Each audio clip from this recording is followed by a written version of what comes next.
Hello there, and welcome back to another Starfield video. Well, yeah, this is a Starfield video, obviously, but there will be probably some topics not necessarily related to Starfield.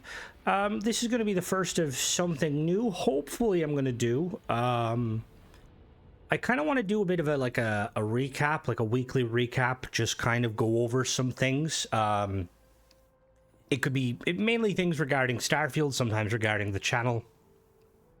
Just because I feel like it's nice to kind of have a conversation with you guys that isn't me raging about paid mods. Yeah, so a few things to discuss this week since it is the first episode. So first thing I want to say is I've said this before in the past, but I want to thank you guys all so much for the support on the channel, the subs, the views, the likes, the favorite. Does YouTube do favorites still? I think they do. But it's just been tremendous, and I'm very grateful for all of your guys' support. But yeah, so we have a couple of Starfield things to talk about. So the first thing, obviously, is that the Xbox Showcase will be going live on the 8th of June, I believe. Let me just double check that. I have it written down in my calendar. Yeah, so the 8th of June, 2025. So this video will be going up potentially Wednesday. So there's going to be an Xbox Showcase, which is basically kind of like if you're familiar with E3. If you're not familiar, it's basically a kind of it's like a Xbox get a load of developers and they'll have trailers for upcoming games and stuff. There is no real mention of Starfield at it, but it's gonna, you would assume that's where it's gonna be. Bethesda said that when they last communicated with us, which was that Twitter response a month or so ago, they said that they've got things in the work and we'll hear from it soon. The Xbox Showcase would be the kind of the premier kind of location to show off that. Now it will be at 6 p.m. So that will 6 p.m. for me, so 6 p.m. GMT. So I will have a link in the description to the event, so you can kind of you can figure out what time it is in your time zone. But generally, it'll be 6 p.m. if you're in Ireland or the United Kingdom. Probably 7 p.m. if you're in mainland Europe, or 8 p.m. It'll be 1 p.m. if you're on the East Coast. 12 p.m. if you're central, and then 11/10 a.m. 10/11 a.m. if you are if you're on the West Coast. I know there's 4 time zones in America. I don't know where is it Central Mountain Time? I don't know. And then obviously if you're Australian, it'll be, what is it? I suppose it depends on Australia. I know I'm just kind of going the main time zones. But yeah, I'll have a link in the description anyway. I will be live streaming the event and kind of giving a live reaction and kind of chatting to you guys. So if you want to watch that alongside with me, I will be going live probably a half an hour before the event. We're like 5:30 or 5:30. Do a bit of chatting and stuff, kind of see what we're getting, and then we'll do a kind of a live reaction. And then we'll kind of go from there. So I will say, because it's going to be on a Sunday, and usually I don't stream on a Sunday, what I'm probably going to do is I'll stream after it. We'll play some Starfield after it. That is if there is if there is new content, which I'm hoping there will be. We can try it out. We'll probably have to update it. There may be like a brief. The thing is, if I'm assuming that there's going to be new content for Starfield, shadow dropped on the day, because I feel like from Bethesda's point of view, or from the way Bethesda are looking at it, which would be their point of view, they've given us nothing for several months now, almost like over half a year, and it would be a kind of a bit of a slap in the face to be like, oh, we've got new content coming, it's coming out in 2 weeks, 3 weeks, a month, 2 months. We'll probably get the expansion trailer, hopefully. And yeah, so if there is an update, I may need to, actually, I'm not really sure. I've never streamed while updating a game. I know when you stream, you're using your game's or you're using your internet's upload speed, where when you're updating, you're using a download. So we'll have to see. But I will be doing a stream anyway after it. Yeah, should be good. I've done a few of them in the past. If you've been to them, talking like it's some sort of concert. Oh yeah, but no, it's fun getting kind of the reaction. There'll be other games non-Starfield related. I'm very excited about Halo specifically because hopefully we'll get something about Halo. We probably won't, but all in all, I'm always excited to see what new games are on the list. So that's pretty much it regarding that. What else? So yeah, so I wanted to touch on a topic, and again, these kind of weekly recaps, they hopefully I'll try and do them every week. I want to encompass like other things, like kind of like I said, talk about things that pop up in the community. One thing I wanted to kind of discuss or kind of bring attention to is so there's been a lot of talk about like with Watchtower having came out, and which phenomenal mod. Yep, I know, I'm still doing content on it, still doing the ship stuff and all that stuff. But with Watchtower came out, a lot of people have been kind of, wondering with like mods and stuff. People have been trying to fix their mod list and mod load order and all this sort of stuff. And I just thought I'd kind of chime in a little bit. So I covered this in the last video last week where I kind of talked about like some stuff. I talked about kind of Watchtower and like Bethesda, like, what's the current state of Starfield. I suppose that was kind of one too. Generally, that's what these are. I just haven't been very uniform or cohesive with uploading them, but yeah. So the first point I want to talk about is, so if and when a new update comes out, your mods are going to break. We know this. I've covered that before, but one thing I suppose I'll probably see. I'll probably do a more in-depth video regarding like mods and stuff, like, and just the idea of like mods and conflictions. But realistically, I'm not extremely knowledgeable on the kind of the inner workings of a lot of mods. But one of the things I have seen is I've seen a lot of people complaining because can't play this mod because it broke, can't play that mod because it broke. And the first thing I want to say is that when you're using mods, right? So like let's say you download some mods, we all have it. We have a load order. First and foremost, if your load order is very large, right? I'm talking over 50, maybe even that's probably low. Maybe you've over 50 mods. Generally speaking, with that many mods, and I know there's people that have hundreds and hundreds of mods, if you have an issue in the game, I'm going to tell you right now, with a lot of certainty, that it is 99% a mod issue. I've seen some people basically saying that they've been trying to do the new update and they've had issues like stutter and stuff, and the stutter's back. And I haven't done very much extensive testing on Xbox, like as in like I've done, because I do my reviews on Xbox and all that sort of stuff.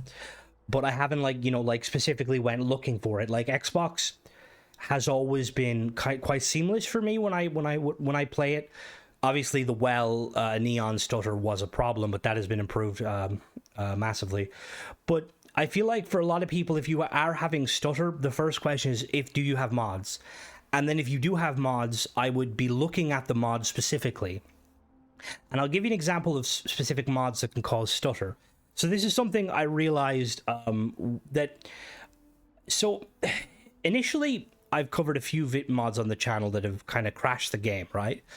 I always assume that crashes usually with performance usually comes down to, I thought it was lighting specifically, because I know in previous iterations of kind of game development, like I know, for example, ray tracing is an example of kind of light, and that's very demanding. And I know that when I used to make maps on Halo, one of the things that used to affect the kind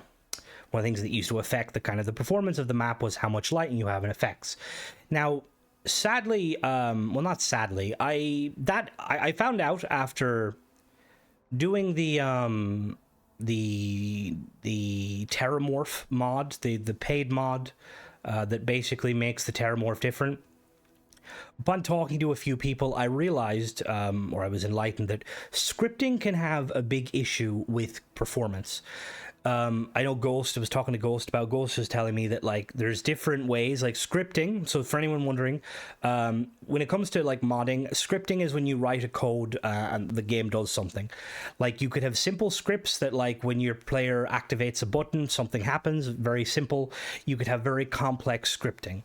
Like for instance, like Xenomaster runs a lot of scripting because of what's going on in the background. Most mods will. The problem with scripting, and it's a problem with coding in general, that a lot of people or some people don't do, is when they don't clean up their code, which can lead to issues. Like an example was in the what's that, the mod I did, the Icarus device, if you guys remember. I did the mod and it crashed my Xbox a few times and I was a bit explosive in speaking. The reason behind that issue was that there was a script going on in the game that shouldn't have been happening, and it was basically putting a strain on the performance of the game. It was the same with the Terramorph. I initially thought the Terramorph was to do with the particles. It wasn't. It was the script. There was scripts running that shouldn't be. And this is the kind of the problem. So like when it comes to testing mods on Xbox in general, I'm always very much like, test your mods on Xbox. If you're going to sell your mods on Xbox, you need to test them. Now, a lot of mod authors will do that, and we know this. You know, I've covered like a lot of mods throughout the year or so Starfield's been out. But some modders don't. And that's what can cause issue is either when a mod is too script heavy or when a mod author is kind of being a bit amateurish with scripting. See, this is the thing with modding in general.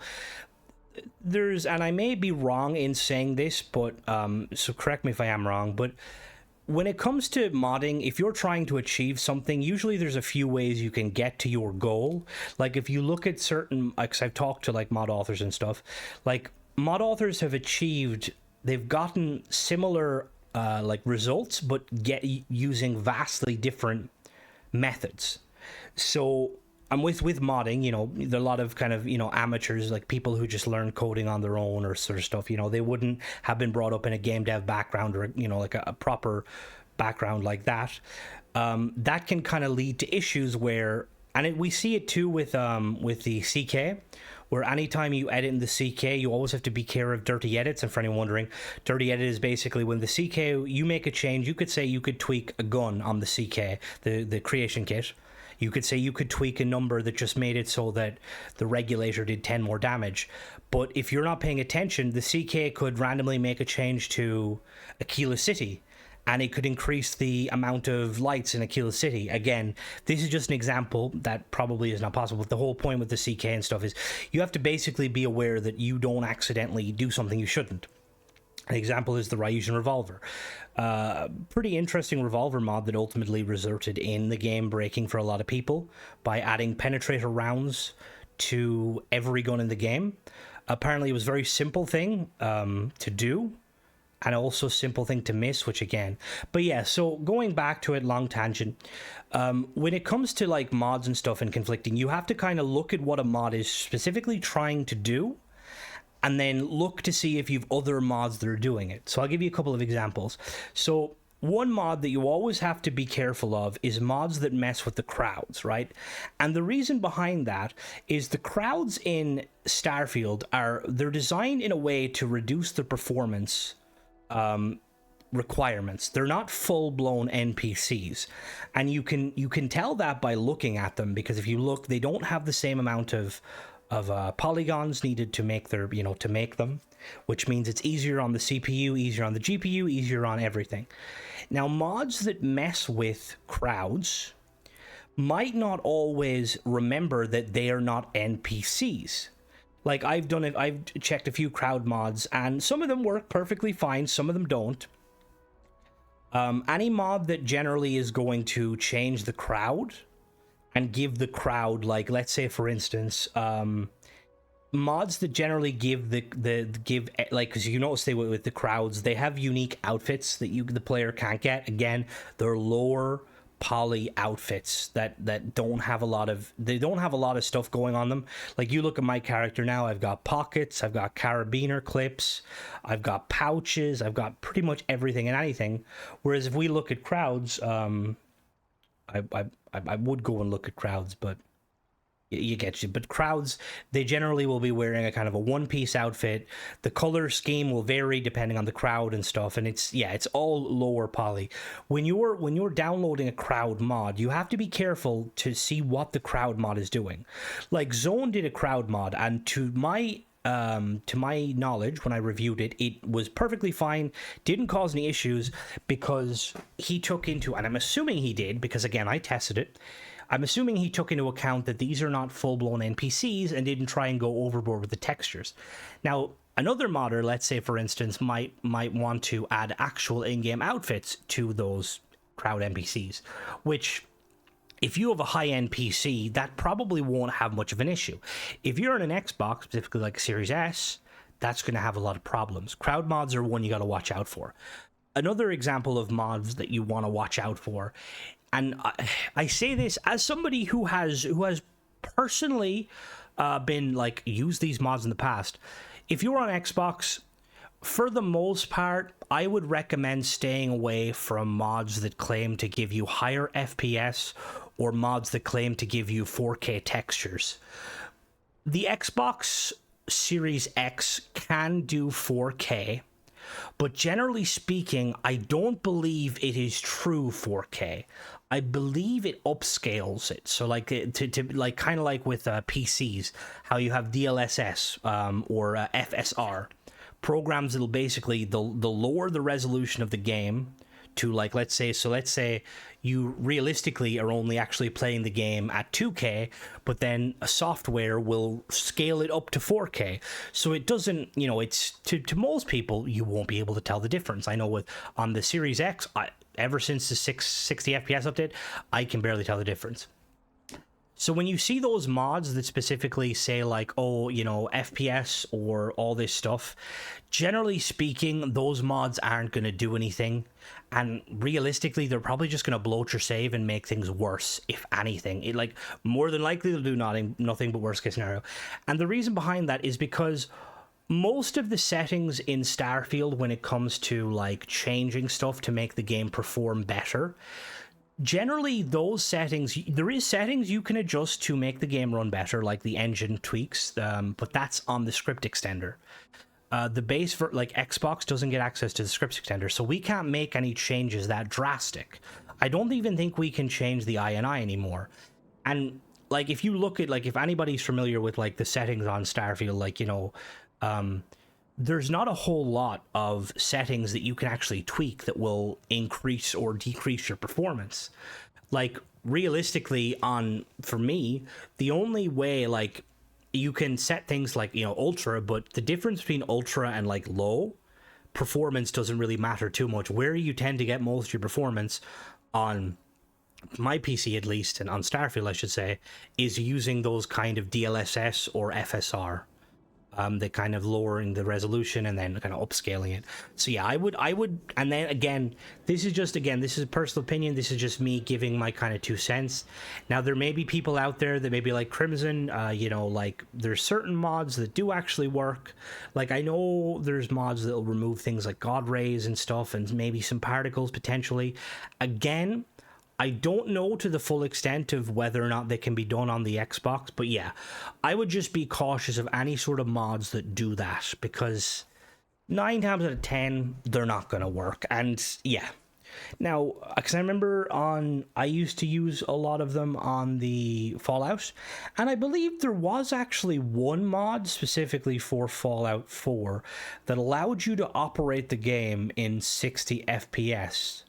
This was for like the Xbox One X, I think. But in order to do it, you had to enable the mod and then quit the game, and then just, it was very weird.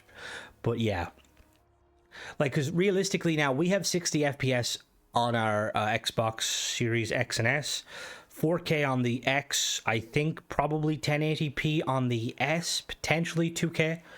You're not going to get any better performance, and like realistically, the more mods you add to the game, your performance will more than likely get worse.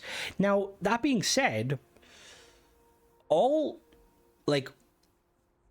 it comes to like mods affecting your performance, generally speaking, as long as the mods are doing what they're supposed to be doing, most mods are only going to increase your load time, okay? Now, some mods will decrease your FPS. Again, this is the thing too with the crowd things. On Xbox, you can't really test FPS. It's kind of tricky. You can use the naked eye, or obviously you can use the naked eye because, yeah, you can kind of test with the naked eye sometimes when the FPS gets a bit choppy. But it is kind of tricky because, yeah, it's just be careful of them. Now, I know with regards to Watchtower, there was some people having issues with mods. People went in there kind of fully modded, hoping that the game, you know, would work from scratch. And I understand it because, you know, you've built this load order, you want to experience all this, but there was some conflict issues. And one of the issues I seen a few people had was Watchtower would tend to crash if you had any sort of mod that would add stuff into space. So for instance, tiny ways to explore space. You've probably seen me use the mod on stream, and I did a review of it. It adds space stations onto the game, like plotted around planets' orbits that you can board. That mod was causing issues because it was modifying stuff in space that, you know, that was conflicting. Fleet Commander, Corridix mod actually worked perfectly fine alongside Watchtower. The only issue was if you assign the same ship to both the Fleet Commander and Watchtower, you could have a crash. Another good example, and this is something I kind of like learned myself, you have to be careful with follower mods. Specifically, like in the situation like me, I have Cora as a follower. She is not technically a follower in the normal sense of the game. The game won't actually, like, if you're playing like say for instance, if you like Fallout 3, Fallout New Vegas, games like that, where when you used to go to do a DLC, it would do a check to make sure that, you know, you weren't using an NPC or a vanilla follower. Starfield kind of does that too in some instances. Like there's some situations where you're supposed to be alone. But because Cora is not a normal follower, she will kind of break that. And you have to be aware of that when using certain follower mods. Like, one issue I had, and this was ages ago, but again, it kind of points out, Cora, why are you looking at your hands? Also, yeah, she's really tall. There was the gangs all here, I think I used on the Nexus version years ago when I first started playing modded Starfield. And so it basically... And again, I think that mod has been improved massively now, but at the time, it messed with the AI pathing and just the general kind of follower AI of the game. And it kind of followed me into other saves of the game, which is really annoying. That's the other thing too. People assume that like mods will like only affect specific saves, and 99 times out of 100 that is the case, but sometimes it's not. Sometimes mods can cause issues even when they're not like enabled. Again, it's rare, but you know, it can happen. I've had it a few times where like mods would cause issues. Again, it's extremely rare, but just something to be aware of. Yeah, like generally now I don't, again, like, there's a couple of AI mods that can improve the AI of companions, but generally speaking, I would say if you're going to play a quest or you're going to do a kind of a expansion, be wary of how many followers you have, because having, like, for instance, in Watchtower, you have Torin, who's you're supposed to be your main character. Luckily, I was okay because Cora, there was a few times where Cora would kind of get in the way, and animations would have to happen a lot slower because of it. But yeah, like if you, let's say for instance, if you have like a dozen followers and you're like trying to do quests and stuff, there's a high probability quests are going to break, because like at certain parts, NPCs are supposed to interact with the player, but you know, that won't always work because the player is surrounded by, you know, there's a lot of stuff going on. It's like how, if you ever notice, if you have multiple, let's say for instance, multiple companions and you enter a door, the companions will all try and, like, there's a certain spawn point for the player on the other side of that door. But the issue is that spawn point is also shared with your companions.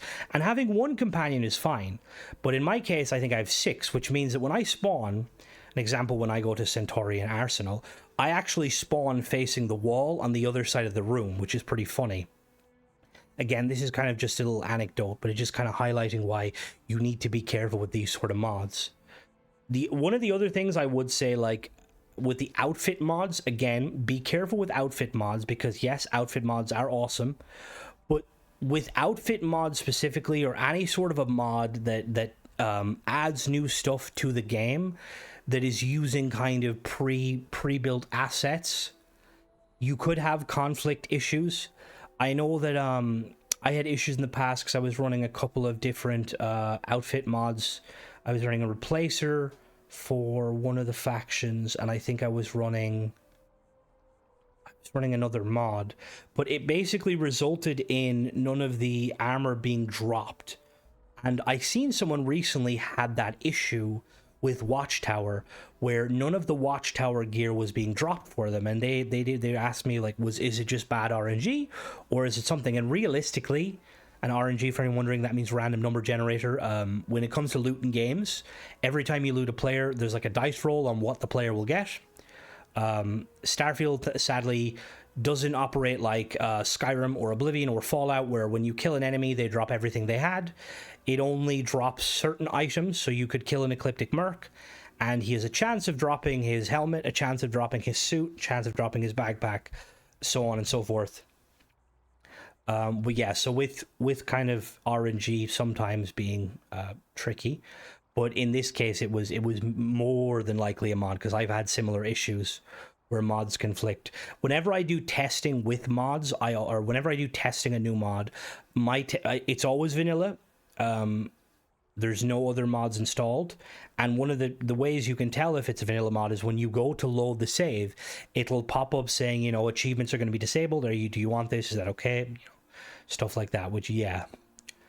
But that's pretty much it regarding the mod stuff. I just wanted to kind of go over some things, because everybody and their mother is kind of they're like looking for tips on load order and all this stuff.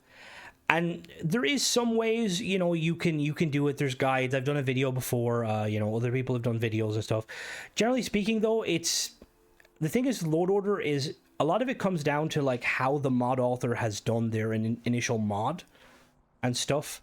Generally speaking, and I think I said already, with the load order, you only really have to worry about like the placement of mods in a load order if you have multiple mods that are from the same category. Like if you have multiple replacer mods for specific NPCs, you have to be careful which one is going to take priority.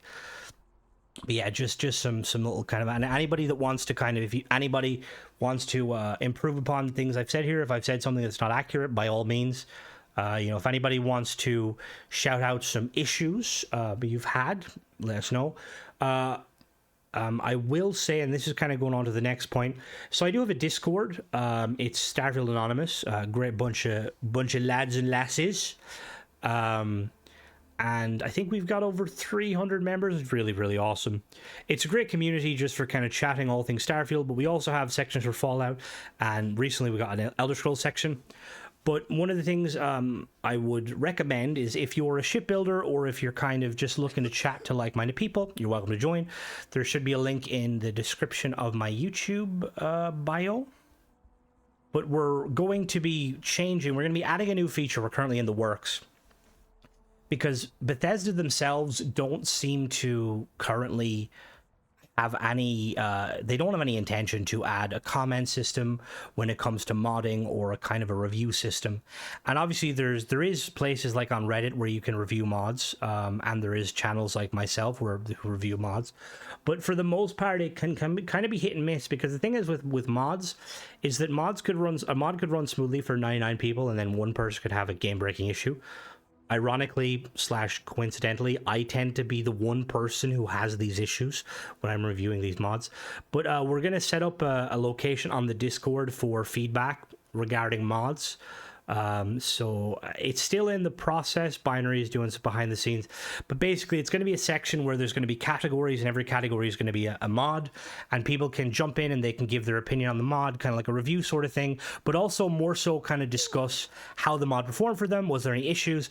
That way it can also help not only the mod author, if you know, but be aware of the mod, because there is a few mod authors in the Discord. Obviously not all of them are there, but if I see like some substantial things, like there's been a lot of mention of certain mods that have just completely not worked on Xbox, and I know some people have said about some of Tank Girl's mods. Now, look, I'm not trying to disrespect the mod author or anything like that. I have to do some internal testing myself, or internal, no, that sounds weird. I have to do some testing myself because I do want to go back. Because I know a lot of people on Xbox have been saying they've been having issues with her mods for quite a while now. I'm in the process of testing because I want to know. Because the thing is, with any sort of mod issues, I like to always be sure that it's specifically the mod in question causing the issue and not another unknown thing. But that's, yeah, so that's kind of part of why, like, I have this thing set up. So if you're an avid user of mods and you're looking to kind of, if you want to give feedback, I would be grateful if you hopped in the Discord, like I said, Starfield Anonymous, and then you looked at some of the mods and listed there. So I think we're setting it up so that anybody can kind of make, again, I'm not 100% sure. We recently swapped to the Discord community, which like gives us more features. But I think what we're going to do is basically it's kind of going to become first come first serve. So first person to make a kind of a category, like make a topic on a specific mod, then everyone else can just give their feedback on that mod inside that category or the topic. But yeah, that being said, if you don't have Discord, and you would like to give some feedback, just give me a heads up in the comments of this video. Has there been any mods recently or in the past that have kind of given you some trouble? Because if they have, I would like to know, because one of the things I'm kind of trying to do more is there's a lot of people that because of Starfield not having a proper review system when it comes to mods, or even a report feature when mods are blatantly a shit show. A lot of people tend to rely on content like mine and places like Reddit, and obviously content similar to mine. So I like to be aware of what I'm getting into, because I generally speaking, when I try to be as positive as possible when it comes to reviewing mods, but also fair. Sometimes you will see me get negative. Generally, I try not to, unless kind of unless a mod has kind of literally shit the bed. But I like to be more aware of kind of if there is mods, because I cover most mods, but the issue with it, when I do a review of a mod, I'm obviously just testing that mod. It's like a small snapshot of that mod. And obviously sometimes I can catch some issues.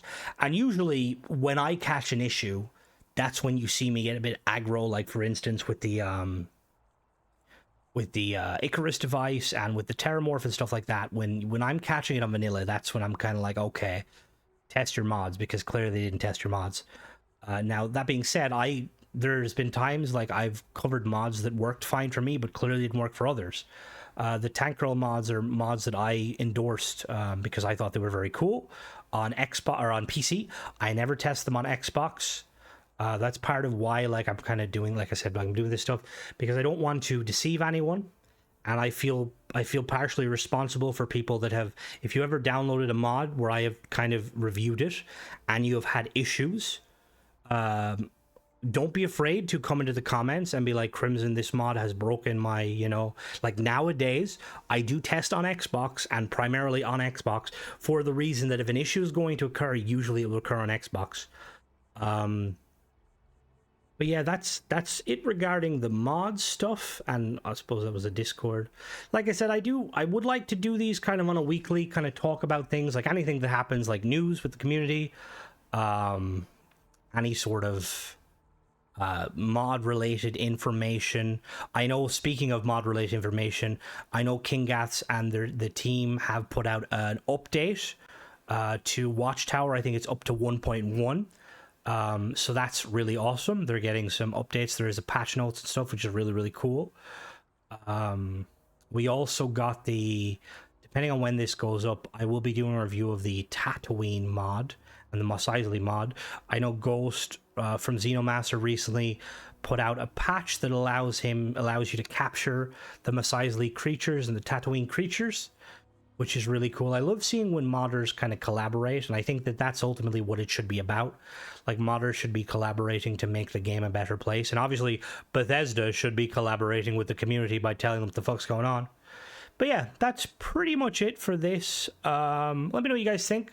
I'm just looking at the timer. I have just ranted for over 30 minutes. I apologize. Actually, let me know, like, so with these kind of formats, usually if you guys have been around a while, you know that when you see me sat down somewhere, I'm gonna just start yapping. I'm wondering, like, do you guys, like, what's your guys' opinion on this sort of stuff? Like, I know some people, when they do, like, in regarding content, when it comes to talking about content, they'll have like kind of gameplay in the background and stuff. I personally, I've never really been a fan of the gameplay, because usually when I'm like watching, the gameplay is kind of irrelevant to me, because when I'm watching a video where someone's talking about like patch notes or something, I usually will have it on in the background listing while I'm like doing something else. So I'm just wondering, because I got a few comments of people saying like that, you know, that they couldn't really focus because my character wasn't doing anything, which that is fair. But yeah, but thank you guys for watching the video. Don't forget to subscribe. I think we're 8.5k. We're close to 9k. Be awesome. I'm excited. Hopefully we'll hit 10k before the year's out. It would be amazing. But obviously I'm regardless of what I hit, I am eternally, not internally. Yes, I'm internally and eternally grateful for all of the support you guys have shown me throughout the 2 years I think I've been doing the Starfield stuff. But yeah, that's pretty much it, guys. Have a good rest of your day. Catch you on the flip side. Bye bye.